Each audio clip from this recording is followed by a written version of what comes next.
A outra coisa também é entender os tecidos.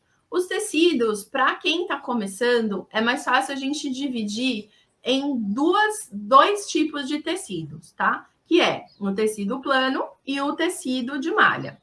Por que a gente divide em dois grupos os tecidos? Se eu tiver um tecido plano e eu estou começando a costurar, provavelmente a maioria das pessoas, quando começam, elas só tem a máquina de costura reta. A caseira, por exemplo, né, que é aquela doméstica, ela faz a costura reta em tecido plano. Ela também, a maioria, trabalha com zigue-zague. E ela tem aqui os pontos decorativos e como fazer, por exemplo, o botão, caseado e só. Então, quem tem máquina e está começando, quem tem a máquina doméstica, vai começar trabalhando com o tecido plano, que é o principal aí para costurar nessa máquina.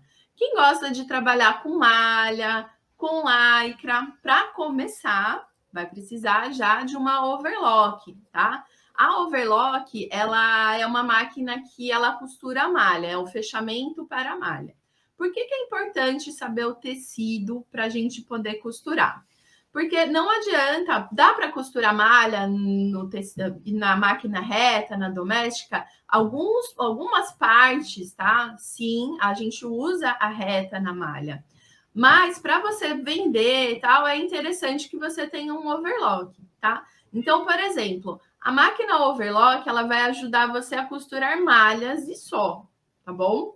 Então, a interlock já, ela tem lá o ponto da overlock mais uma costura reta do lado, que é como se fosse uma correntinha quase. A interlock, ela vai trabalhar, então, com tecido plano, sim, para fazer acabamentos, tá? Então, já é uma máquina um pouco mais avançada.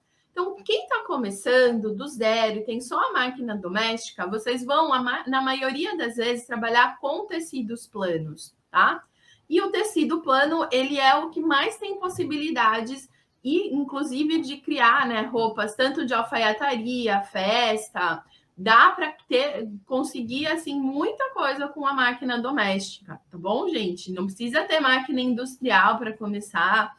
Não precisa ter um ateliê para começar. Você tendo um espaço bem iluminado, onde você consegue ali trabalhar com as suas máquinas, já está ótimo, tá bom?